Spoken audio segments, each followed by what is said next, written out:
أعوذ بالله من الشيطان الرجيم.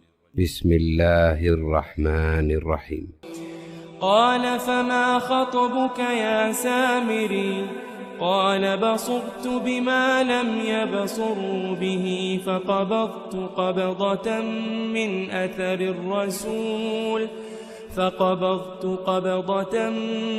أثر الرسول فنبذتها وكذلك سولت لي نفسي.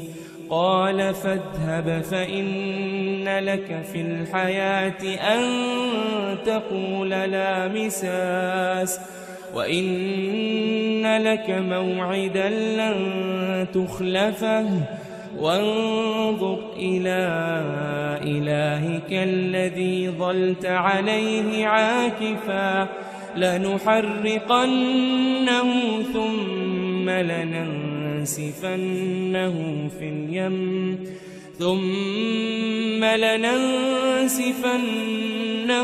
في اليم نسفا. إنما إلهكم الله الذي لا إله إلا هو وسع كل شيء علما.